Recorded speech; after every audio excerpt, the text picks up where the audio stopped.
Hello everyone and welcome back to Magic at the Movies. This is the official podcast of Magic at the Movies. It's not the official podcast of anything. It's just Magic at the Movies now. I don't have to say that anymore. Oh, is it not? Yeah, because the channel's not called As Young and Talented anymore. Oh. It's just called Magic at the Movies. Oh, it's a rebranding okay. of just this. This is just what we do now. Oh, okay, fabulous. Where we talk all things movies, TV shows, and anything that takes our fancy that week. I'm your host, Joe, who's doing a very excellent job at knowing what is happening. And with me, as always, is my lovely co-host, Robert. Hello. How are you doing on this fine May the 4th, where we are recording this? Bank holiday. Bank holiday Monday for us in the UK. Yeah. May the 4th be with you, everyone. May the 4th it's be passed with you. now since this is... Yeah. Because we're recording it on the day. We hope hope you had a very nice Star Wars day. Yeah. Well, tell them what... Or are you going to save that for later, what you've been up to today so far? No, I can say it now. I'm doing what I think a lot of people usually do. Mm-hmm. When it's Star Wars Day, they just watch every Star Wars film. Yep. I'm not even watching every Star Wars film. No, I'm not watching Rogue One or Solo. I'm just watching the Skywalker saga. And that's fine. That's fine. Yeah, because we don't have time for... That's enough. 4 hours more, 5 hours more. Yeah. Roughly that, yeah. Yeah. Oh my god, an extra 5 hours on top of what you're already... What time did you wake up? 6. Jesus Christ, you've been up since 6. I didn't start watching till 7 though. Well, you got the worst. Yeah, that's why I'm probably a bit behind. But that's okay. You've got time. I've got the good 3 to watch now. You've still got 2 trilogies left. So I'm only a third way through. Half the day is gone. What time is it now? It's half 2. We're gonna get through this episode real quick. I got work to do. Got shit to do. Yes, welcome back, everybody. This week's episode, it's not about Star Wars. It is not. I'm going to try and avoid talking about Star Wars. Because this week's episode is about the latest big movie release. Real big movie. The Devil Wears Prada 2. The latest legacy sequel. Oh. That has hit screens. Yeah. So we'll be talking a little bit about that. Well, a lot a bit about that. 'Cause that's what the whole episode is about, leading up to. No, we'll just say but yes first or we're no. going to start off with our regularly recurring section of the show that we start every episode of the show with, which is... What have you been up to this week, Luke? I tried to What make was it that? Star Wars. I tried to be what's his Alec Guinness. That was not. It was a pretty close to good Sean Connery. We'll go with that then. But nothing close to Alec Guinness. And I thought in the middle of it to try and make it Star Wars and panicked. And not after. Why didn't I just This isn't coming out on Star Wars Day. We don't have to force Star Wars down people's throats. That's Star Wars true. is already doing a good job of forcing itself down people's throats. Yeah. What have you been up to? That's all. Is that better? Sure. Not that anyway, it makes yes, any this sense. is the... Shut up! Sorry. I'm tired. And stop talking then. Yes, this is the segment of the show where we talk about what we've been up to in the past week, what we plan to be up to in the weeks ahead, whether that's watching a thing, reading a thing, playing a thing, making a thing, doing a thing, or saying a thing. Still haven't really done saying anything yet, have you? I've just been told to shut up, so I can't. Solo podcast, once again, he lets me down for the 3rd time. Sorry. Was it the 4th time? I can't remember. He lets me down a lot. Probably a good 10 at this point. Good 10. It's 10 going on 20, I imagine. Good title for a film. He's such a lovely disappointment. Yeah. Anyway. That's such a good way to describe me. That's your dream, to be a lovely disappointment.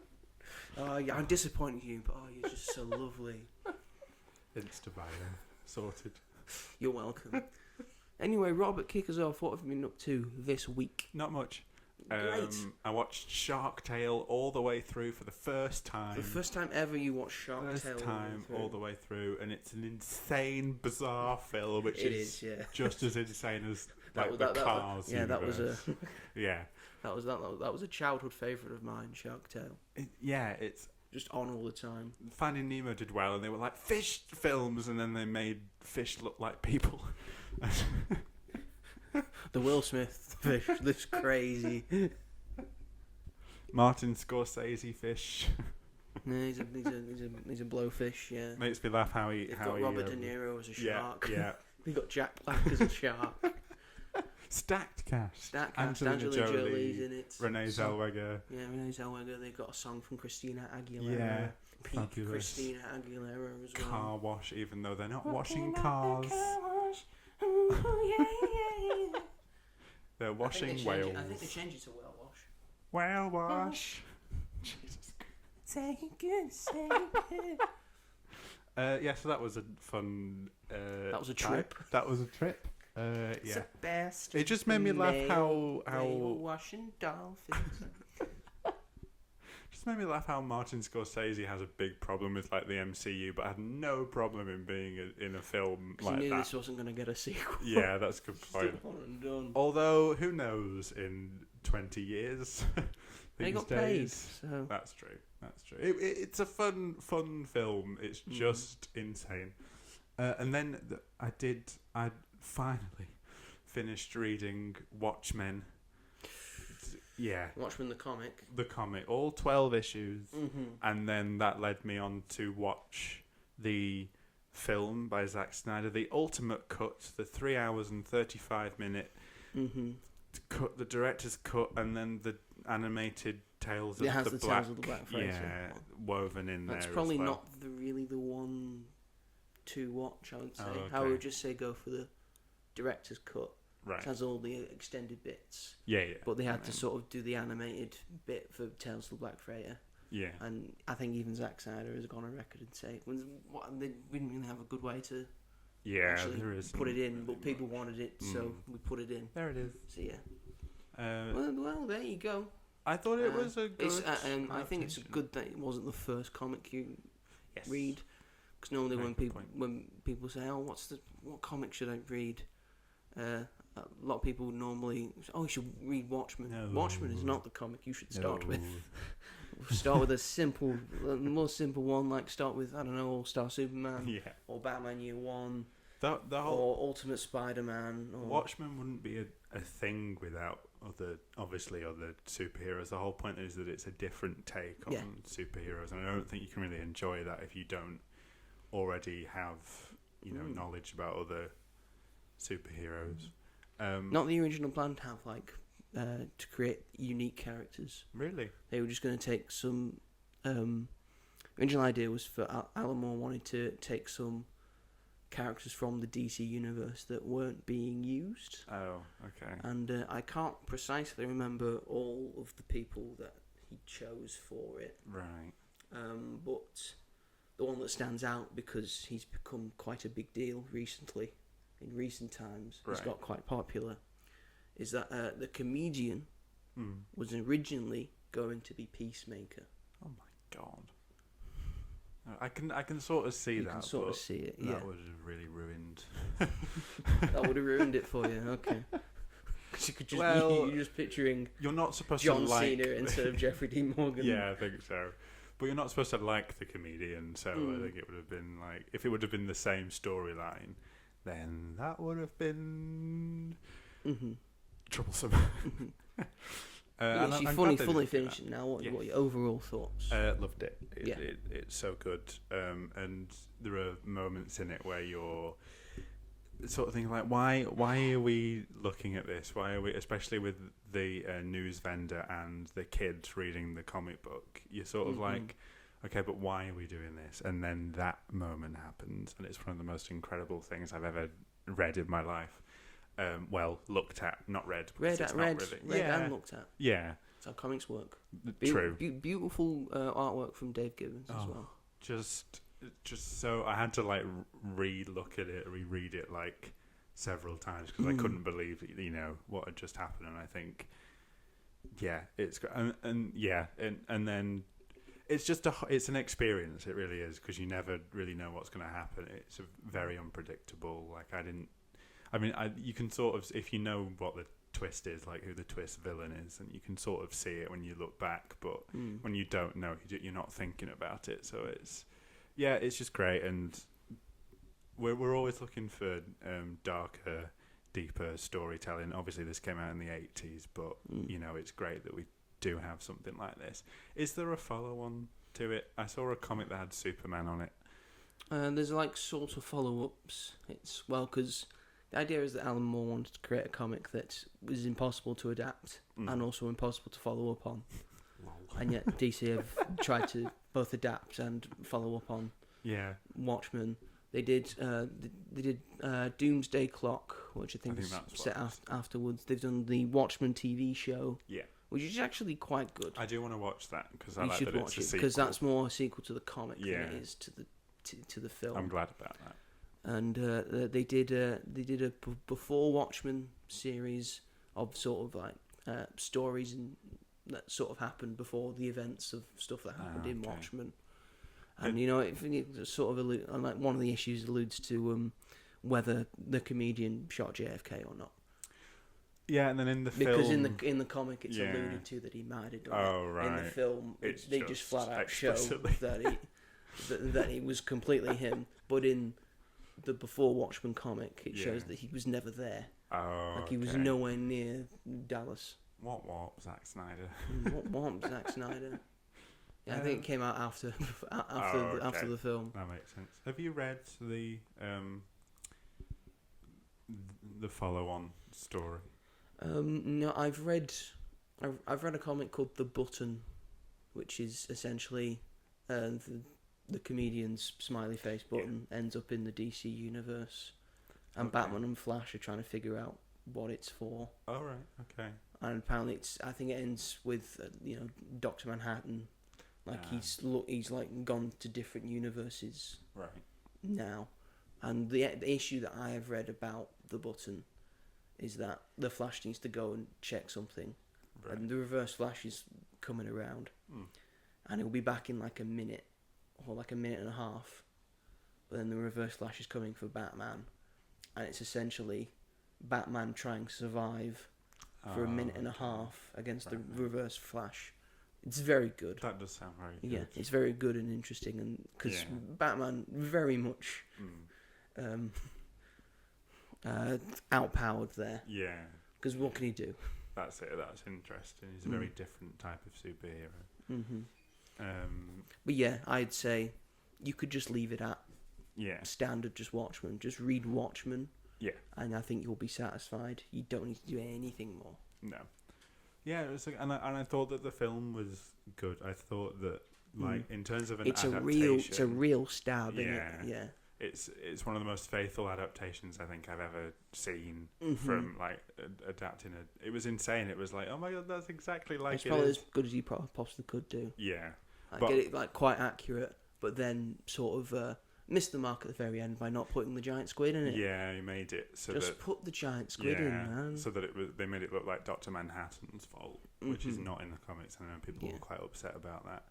I think I'd read an interview where he was like, oh, the whole giant squid thing took like 15 minutes to explain. I was like, what do you mean? It's like, it's in like the last issue of the comic. Like, it would not take that long. It's just the whole point is that they need a distraction. So it would just be like, I used a giant squid to make it look like it was an otherworldly threat. Like, that's as simple as it gets, Zach. Very, very simple, I think, I don't know, but I feel like while it was really a faithful adaptation, I also think does that sort of lose its own identity a little bit, the fact that it is just so focused on being the comic. They don't really do anything. So you should why don't you just read the comic? Oh, hello. And I thought that some of the casting was spot on and pretty good, but then some of the casting could have been a little bit better. And I wish that you will not get better Rorschach casting. Yes, 100%. Than that. So good, and I really liked Patrick Wilson. Patrick Wilson as Night Owl, really good. And Jeffrey Dean Morgan as the comedian was excellent. He's great too. I don't mind. I can't remember the actor's name who plays Laurie, but I wish that she'd been written differently. Yes. I don't like her as much in the film as I do in the comic. I feel like she's just sort of there to ask questions, and I don't love it, but I liked it either way. Like, you can tell it was made with a lot of passion. So and I think that's basically it. Yeah, in terms of watching films and things. Cool. That's it from me. Again, I don't have too much to talk about either. So you've been a busy person today. I'm just loading it in today. I have been reading. I've read a book that my brother loaned me. Yes. He loaned me another book as well, but I'm midway through reading that. I've read the book The Martian. Yes. The book that the film is based on, by Andy Weir. Yeah. I have Project Hail Mary on the go at the moment. Yes. Haven't fully got through it yet. Only about 50 pages in. Pretty good so far. Yeah. And the book, The Martian, really good. Mm-hmm. Like, I see why it made a lot of money, and he was able to start writing full time. And he was able to write Project Hail Mary. It's very good. Right. Very well written. Goes back and forth between Watney and the people on Earth and on Hermes, and you can see why it would work as a film. Yeah. And it also still works as a book as well. He goes through a lot more stuff in the book as well, in terms of jeopardy and stuff. And of course, the liberties, and they take certain things out and put certain things in for films and stuff. Well, I think it's still a very good read. Right. Like, I read it cover to cover, like, just in a week. Yeah. Like, I started on the Sunday and then finished it on the Friday. Oh wow! Yeah. Gosh, so you were deep in that. Sorry. I was deep in it. Yeah. There are other words. Other words I could use. No, we'll stick it there. I was deep in that book. I went so deep in that book you wouldn't even believe. I was so deep in that book. In preparation for this week's topic, I did rewatch The Devil Wears Prada. Oh, so did I. Sorry, I forgot to mention. When I think about The Devil Wears Prada and all the messaging and the themes of what the film is about, it's very blurry in my mind whether I like the movie or not. Yeah. And then I rewatched the movie. I'm like, oh yeah, this is great. It's a lot of fun. It's a really good film. Yeah. I do get what you mean. About what is it trying to say? It's trying to say a lot of things, but I mean, I get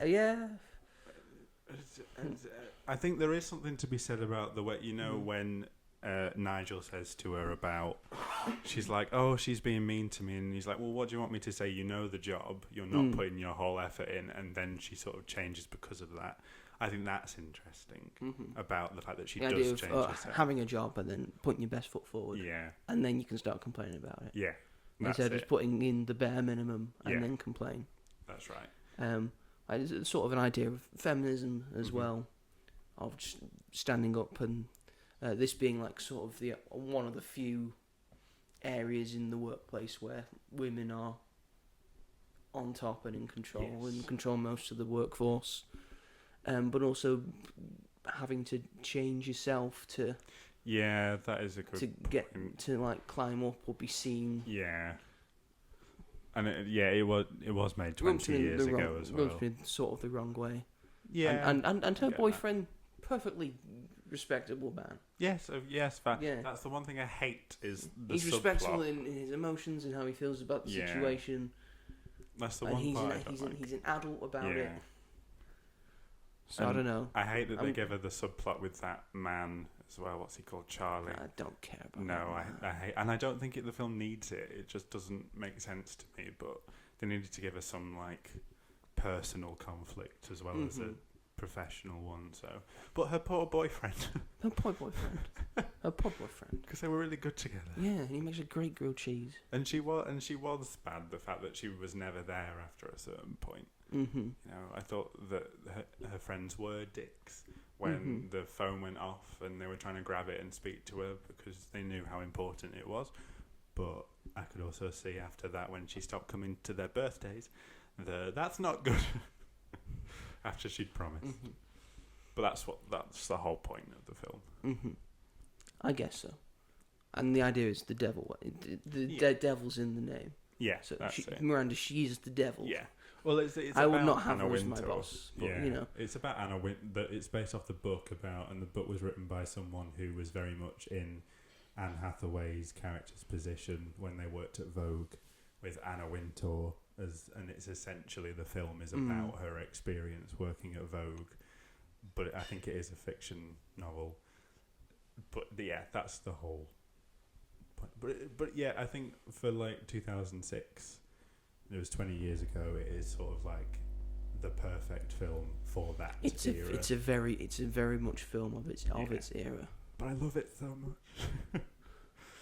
Love it. Yeah, it's a great film. I just enjoy it. Yeah. Everyone's so great in iconic, it. Everyone's so great good. in it. Yeah. Yeah. Really good. All the lines. Emily is one of my favourite cinematic creations. I love my Joe.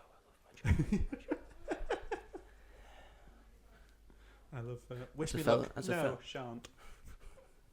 As a fellow redhead, respect. Yeah. And then yes, so I watched that as well. And then also in terms of playing a thing, I was finally able to finish Ghost of Yotei. Yes. Yes, this is the sequel to Ghost of Tsushima. About 100 or 200 years, set to 100 200 years after Ghost of Tsushima, with a new protagonist. This time it's a woman, so the internet was infuriated. Women can be in games. Women can use a sword? Good God. Wow. Oh my God. This will completely change how I play it. Oh my God. Not really. Honest. Yeah, it's still a very enjoyable game. I think it's built on... It's like an essential sequel of... It builds on what the first one did right. The stealth is still good. The combat's still good. It's changed it around a bit because instead of... Like in the previous one where Jin had... all the stances, because he was a samurai, so he only used a samurai sword. So he just had various stances to block certain weapons and stuff. This one, the main protagonist, whose name I've forgotten, unfortunately, she doesn't have stances. She has different weapons that she uses to counter certain weapons, and I think it does work well. I think I still prefer the stance system, even though it sort of works the same.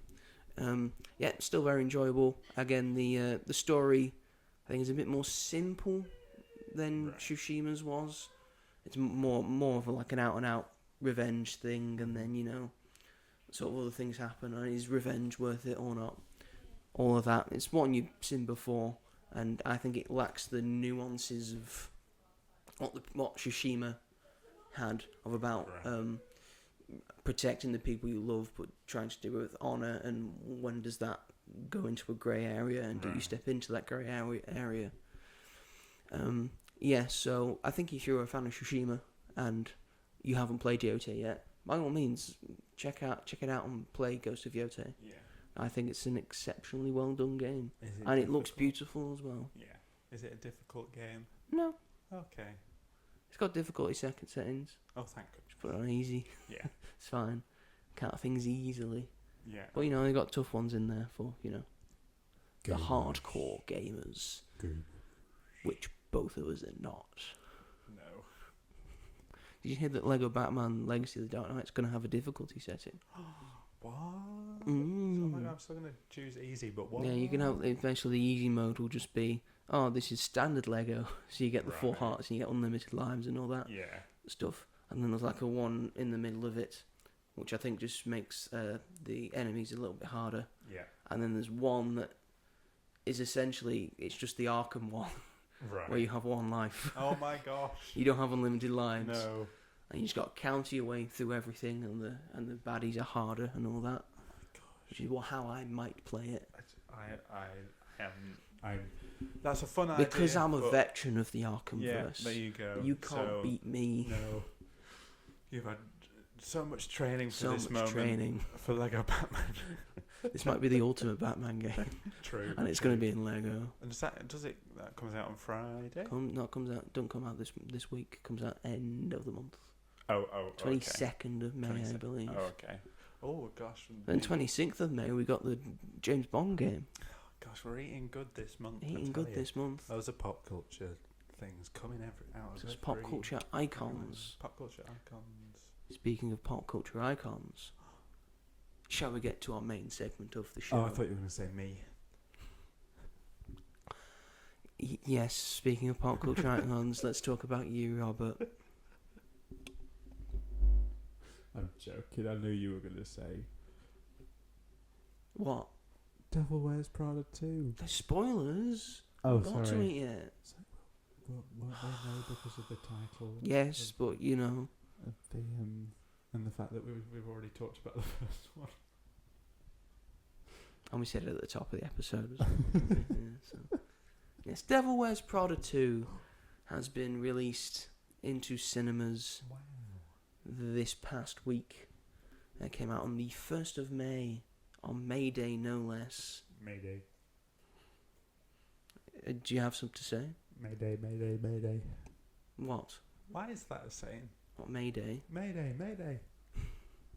Why do I people don't. say I don't know things. You're my encyclopedia. Why do people say that? You're where I get my information from. My news. I don't know. My social media. Again, I don't have the words for you. That's a shame. No, of the words. One day. Yes, this was released last Friday. I think there were preview screenings a little bit before, but for the most part, I think everywhere it got it Friday everywhere. It's directed once again by David Frankel, who directed the first one. It's written by Aline Brosh McKenna, who did the first Devil Wears Prada, as well as 27 Dresses, Morning Glory, and We Bought a Zoo. Yes, so ones we've heard of. Yeah. It stars. Stars. We now have because at the last, I think most people know the last Devil Wears Prada. There was only one name on the marquee. That was Meryl Streep. Yep. This time, because 20 years have gone by, 4 of them are on the marquee because they're that big. Mm-hmm. So we have Meryl Streep returning as Miranda Priestley. We have Anne Hathaway back as Andy Sachs. It's an odd name still. Now we have Emily Blunt back as Emily Charlton. Stanley Tucci has returned as Nigel Kipling. Yes, his last name is Kipling. And then, as well as the main 4 that are back, we have Justin Theroux, who's in this. Kenneth Branagh is in this. Lucy Liu is in this. In like a sort of smaller role. BJ Novak is in this. Simone Ashley is in this as Miranda's new current first assistant. And then other people are Tracy Thomas, Tibor Feldman, Patrick Brammell, Caleb Heron, who is in various podcasts and he's a very funny person. He's the second assistant. You probably have seen him on socials and stuff, as well as a smattering of little cameos. Like you'll see, I'll miss Lady Gaga in it at the end. Yeah. You'll see a Rory McIlroy who is in this in a conversation. You'll see an Amelia de Moldenberg from Chicken Shop Date. Yep. I mean, yeah. Naomi Campbell apparently is also in this. Although I didn't see her. Where is the scene with As well as Heidi Klum. Yeah, I don't know where she gets mentioned. I think, but Is she in it? I don't know. Anyway, yes, this is set 20 years after the first one. Good. And Andy Sachs has gone on to be, the journalist she always wanted to be from the end of the film. Her own paper. She ran her own paper. Did she? Yeah. No, that was the paper she. Doesn't she say that like me and my paper at one point? The paper. My paper is in the paper I was from. Oh, okay. Yeah, it wasn't her paper. Oh. Yeah, it was just the paper she went to when she finished at Runway. It was the same one. Oh, I need to watch it again. Yes, you do. The first one again, yeah. Yes, she was still there. She's getting awards and such. Mm-hmm. Then she gets fired, Yeah. as does the entire journalist team. And she gets a job back at Runway, but running the entire editorial department. Because no one's paying attention to it. Yes, and writing stuff. With Miranda still in charge, and Nigel still below her. Yeah. 20 years later. Yeah. Poor guy. Poor Nigel. Tap his little Poor bald Nigel. And Emily has gone away. She now works at Dior. So satisfying. Yes, that's me without spoiling anything of what is happening. Yeah. What did you think of this, Robert? I find it really funny that it's the same director and writer, because it does not feel anything like the first film, apart from like the opening and the ending. This film, I wouldn't say is particularly fun. It's fun to watch these characters 20 years later, and it's just fun to see them again and how they get through these situations. But it's a more serious film. This film is a lot more actually about journalism and the media industry and the current state and the importance of journalism, and how sort of proper important journalism is sort of dying for clickbait articles and like cheap knockoff journalism and lazy journalism. That's it. And this comes a time where most papers are sort of dying and then going online and then just trying to grab people's attention, and that's proper journalism isn't really doing that. Yeah. And big corporations buying out these companies who have no interest in just soullessness of it all. That's it. And they have like big ideas, and that have got nothing to do with the company, and it's all about that. Whereas the first one is very much as simple as Andy works as an assistant for a fierce editor of a fashion magazine, and she learns about the world and how to navigate her relationship with this woman, and that's as simple as it gets, and that's fine. This film feels like there's so much going on. A lot happening. By the end of the film, I was like, oh my gosh, I can't believe that we just did all of that. And it feels its length, which is about 2 hours, I believe. But I thought that it never... Like, I felt that it was all, earned. Like, it did the work to get 190 minutes long. Just a minute shy of 2 hours. So... There's a lot happening now. As we've just talked about, I love the first one. I always have, always will. I think it's fantastic, apart from that stupid subplot. So this was one of my most anticipated films of this year, and I was satisfied with it. I don't think everyone's going to enjoy it that much, because it's not the same film as the first one. I think everyone's expecting it to be very similar to the first. Why would you not? But it isn't.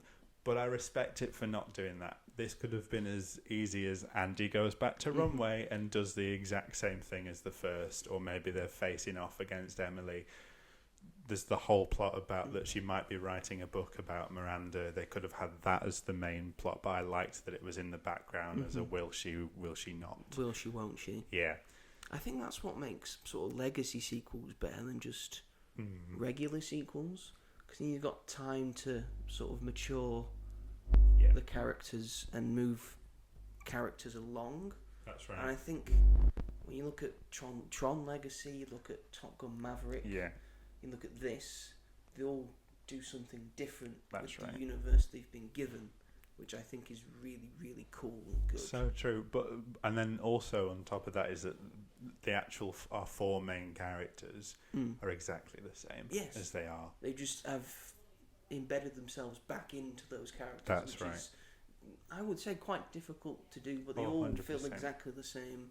Anne Hathaway's got Andy down back, as does Emily Blunt with Emily, and I think Stanley Tucci's has always been Nigel.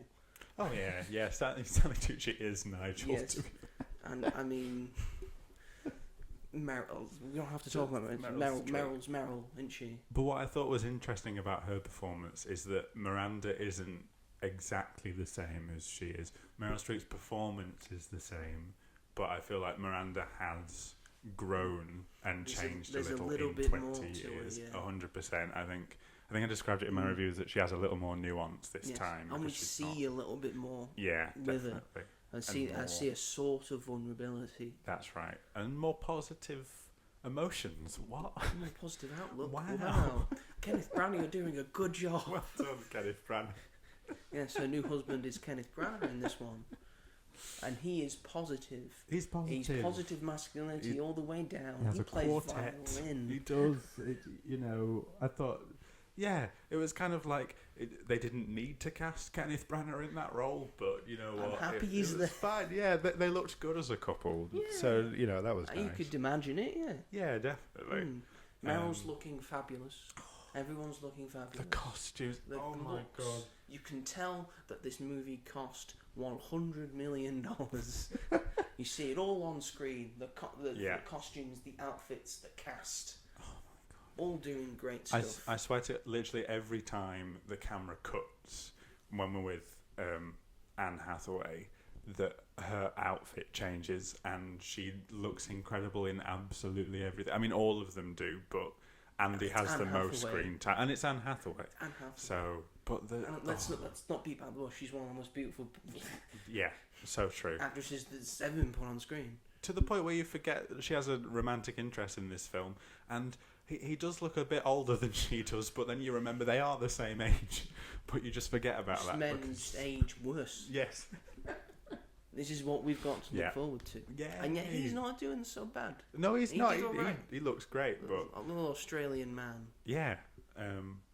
But I just couldn't believe, like, every single costume I was just absolutely blown away by, and I loved, especially for Andy's character, that you saw that what she'd taken from her time at Runway 20 years ago and how she's incorporated it into the life that she leads now. And I thought that was so cool. And I'm not kidding, every time she changed outfit, my jaw was on the floor because she just looked impeccable in everyone did, but she's got the most screen time, so she has the most outfit changes. And there's this one jacket that Miranda wears where she does a little shimmy in the elevator. Yeah, that was my favourite one. That gave me chills. If I had to pick an outfit, that was my favourite outfit. So good. And Emily Blunt, when they go to a funeral at one point, I think it's the poster costume. Yeah. But oh my god, just everything and everyone's stunning. I will say, worst look when Andy and Emily are both on the yacht, and Emily's got the sort of beanie on. Yeah. What's she thinking? I don't think it works for her. No. Yeah, I could understand that one. That's a good point. And while trying it to be looks low nice, key but fashionable, but you can't be fashionable and low key. You just got to pick one. Yeah, that was true. Maybe she just didn't know what to do. She's just not used to being low key. You're not, even though she was going to visit her own husband. Yeah. But that's fine. Or boyfriend. Fiance. Fiance, that's it. But that's fine. That's fine. Yeah. But all overall, just an incredibly satisfying experience for me personally. I think the paths that all the characters took just felt so right for them, 20 years down the line. The ending nearly made me cry. There's something that Stanley Tucci says to Anne Hathaway's character that that was lovely. Hit me. And I think the last shot of the office that was a great shot. So good. Of the three offices. Yeah. And then that kind of was like third film. I don't know if they will, but I wouldn't object. No, there's a third book, but no. It's making a lot of money. It is making a lot of money, so they will make a sequel. They've made their money back already with it. So Devil Wears Prada 3. Would you rather have a Devil Wears Prada 3 or a Mamma Mia 3? Well, that's a good question, actually. If you can only have Meryl for one of them. I feel like the story would serve itself better in Devil Wears Prada 3. Yes, it would be a better movie than Mamma Mia 3. It probably would. Yes. But thank God you agree on that. Yeah, but I feel like no matter what happens... Is this better than Mamma Mia 2? Let's ask this question. I don't think so. You don't think this film is better than Mamma Mia? Because 2? the thing that I think this film lacks is it doesn't have a fun factor as much as the first one does. It's a lot. There are a lot less iconic lines. There aren't nearly as many jokes in it, which I think people are expecting. In my opinion, Mamma Mia. But iconic 2 lines is grow with fun. time. Oh, of course, that's true. Because they weren't iconic lines No, I guess not. from the get-go, from the very start. I guess not, but I don't think that. I think the script is more intelligent than it is witty and charismatic. And I think there was a little issue with the pacing because it's quite a serious film. I think sometimes it's just a lot of talking in rooms at points, That is which a is lot fine. They're nice rooms. They're nice rooms, and But the conversations are interesting. Let's move it along. Yeah. Like, what is this? What that we're doing? That's just a bit pointless. This bit, but yeah, sometimes it just needed to hurry itself along a little bit more. But then it would pay off with, there's like a twist that's revealed, which I thought was spectacular. And it made so much sense, again, for the characters and where they are 20 years later. I think Letterboxd sort of reveals that twist, which is so frustrating. But on its it does reveal the twist. Because that is not the plot of the film. Not how they've really. But described what is it. the plot of the film? I think it can just be as simple as that. Like It's Andy goes yeah, back to it's Runway. They're in a bad situation. It's Andy's kind of a there to sort loose it out. plot, like Yeah. sort the first one's a sort of loose plot of. You could probably say for the first one, what is this film actually about? Yeah. You could say for this one, what is this film actually about? But in the end, it doesn't really matter because it's still fun to watch. It is 100%. And that is the main point of why we watch movies. Because I had a completely packed cinema. Yes. There was not a single seat empty. I love that. Yes. I had to sit in the very corner of row A. Of row A. Row A. You were I was in like A. I was in head A too. I was like this. Oh my god, she's massive. Row A. You were determined to see it. I was determined to see it. Yeah. Did you get the popcorn bucket? No, they didn't have them at the cinema I went to. I wouldn't have bought it anyway. It's incredible, but I don't have room for it. I would have bought a keyring because they were selling keyrings as well. I would have bought one of those, but I didn't, unfortunately. We had. There were two teenage girls who I presume were about 12 years old who were on their phones playing Minecraft and Roblox all the way through, and that made me so frustrated. They were not engaged in the film at all. Why take them? Why take them? I sort of don't blame them for not being engaged because I don't think it's a film for younger audiences. You can't. Really. Yeah, 12-year-olds aren't going to be fully engaged in this. But that doesn't mean that they have the right to fucking whip out their phones and play Minecraft for 2 hours. It was so frustrating.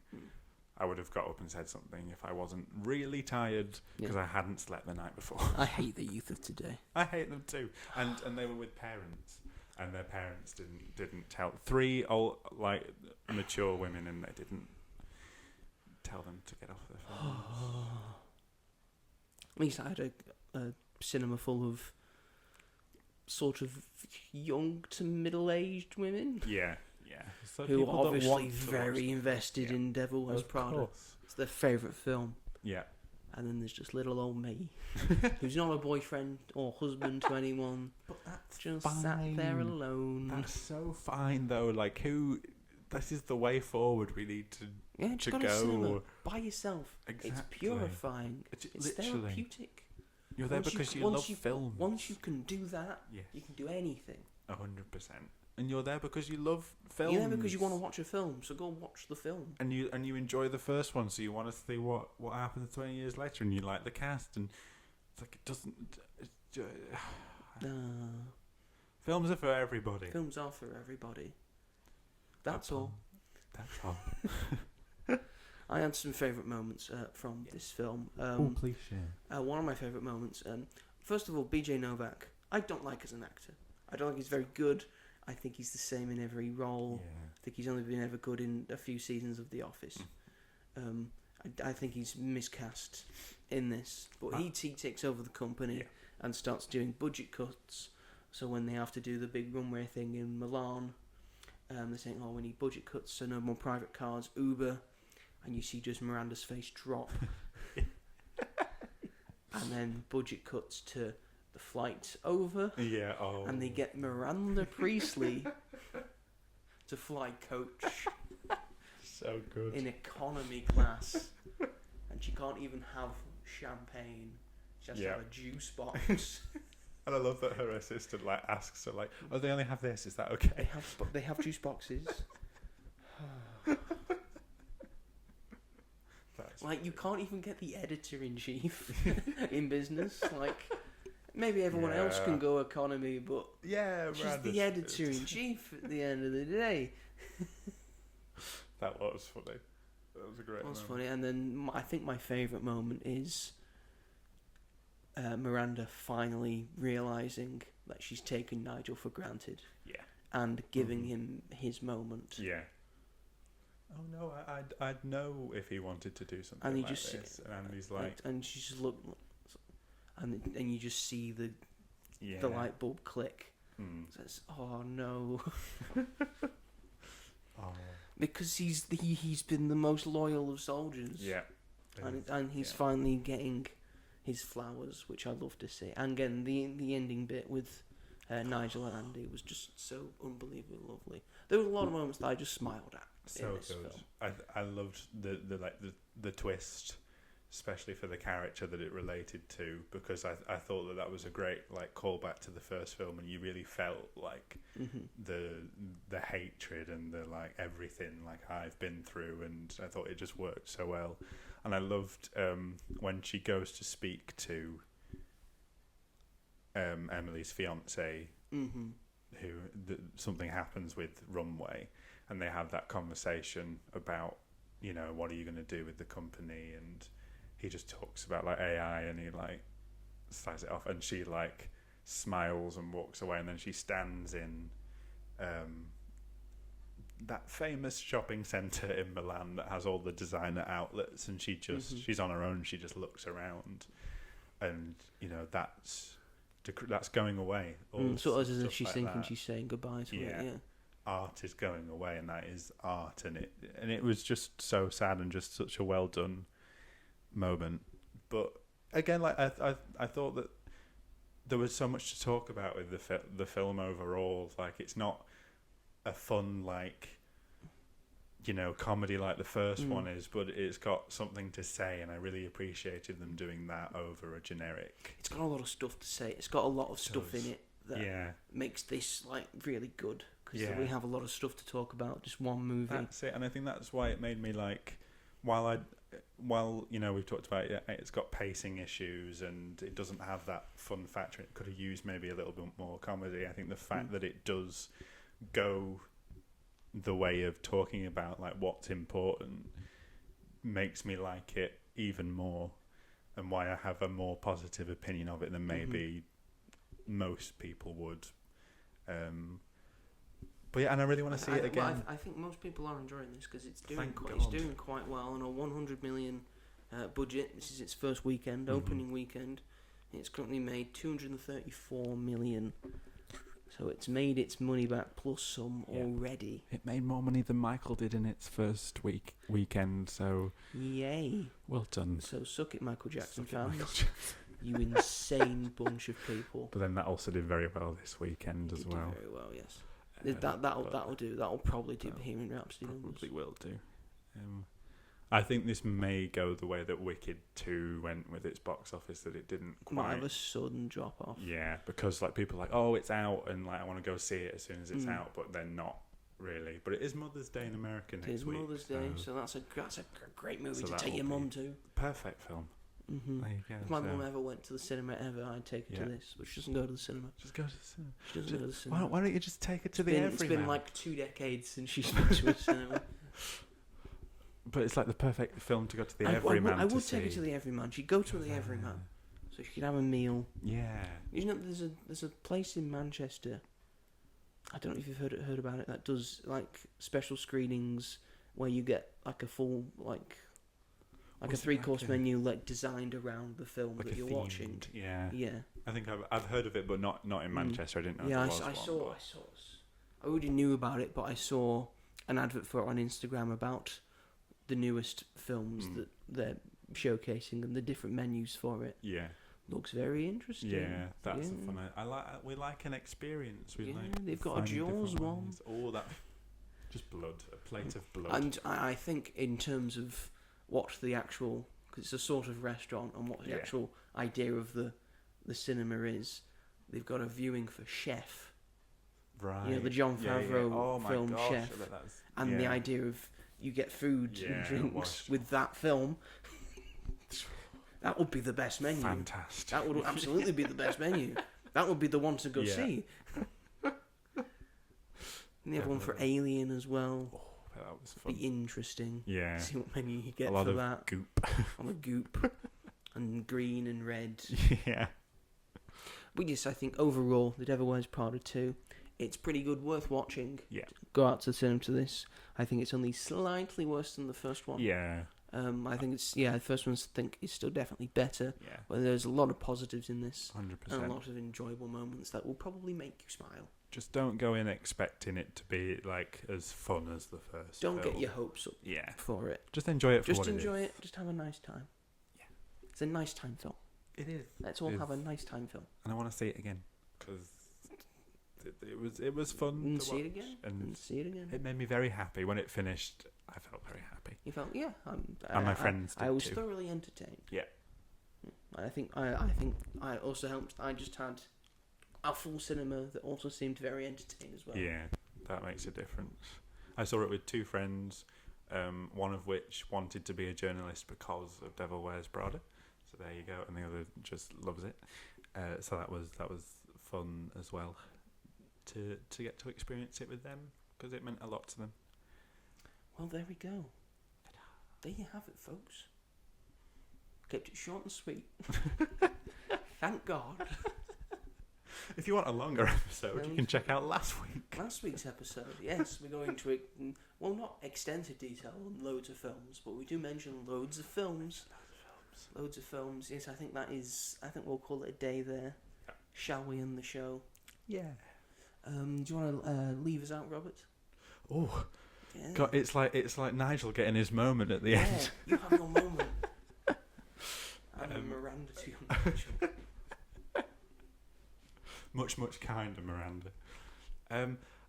Thanks. Oh God, I don't even know what you say properly. By all means, move at a glacial pace. You know how that thrills me. Oh, that's perfect. So good.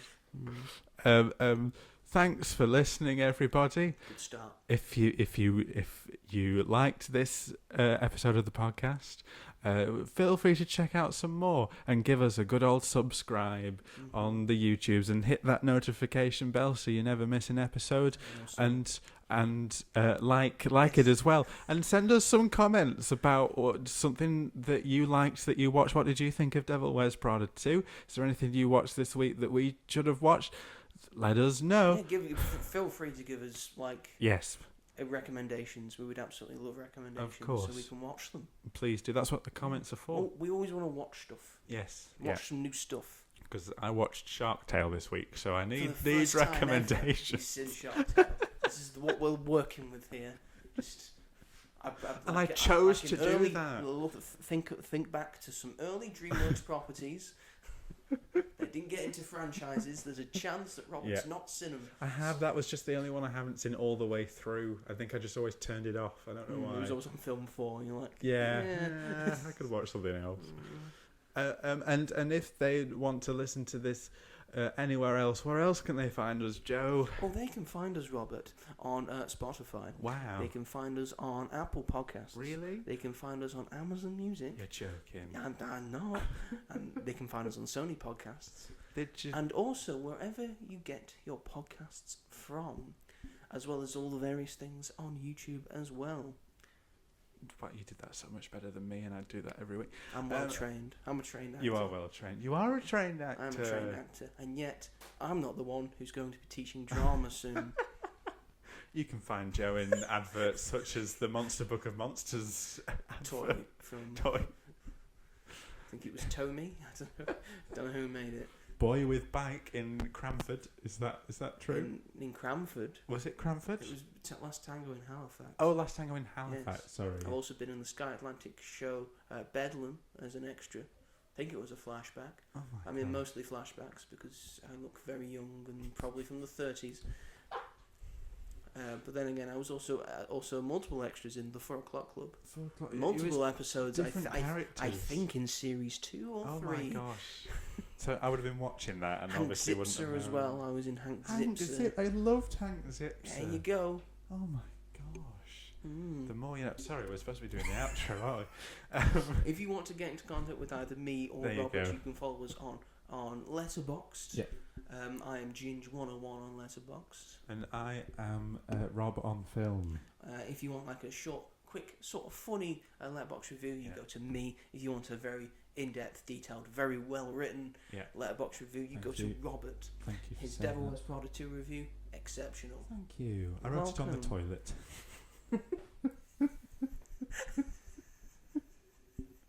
Didn't need to know that. Did we need to know that, Robert? It's not the Robert, did we- dignity Robert, this did we film need to know deserves either. Did we need to know that? Sorry. That's not chic at all. You're not going Vogue. Your body will not let you move to the music. Did you fall You're not down? going. Well, you were Smack going down. with the flow, I imagine. But we're also available to contact on Instagram. I'm the Mighty Joe 888. It's a different thing. Don't think about it. But you can contact me on there. It's definitely me. It's you. It's me. It's an alter ego. Yeah. And I'm Rob G. Hall. There we go. His is very short and sweet. Yeah. He does stories and that's it. That is it. He has You will no not get a posts. post from me. No, I don't have anything interesting to put on. But he has stories. I have stories. You can find like all the links to all the reviews from films I've seen in the cinema. There you go. Next week, probably The Sheep Detectives. Sheep Detectives, Mortal Kombat 2. Is that out next week? I Yeah. thought it was the week On after. Friday, this Guess week. I'm watching Mortal Kombat 2 then.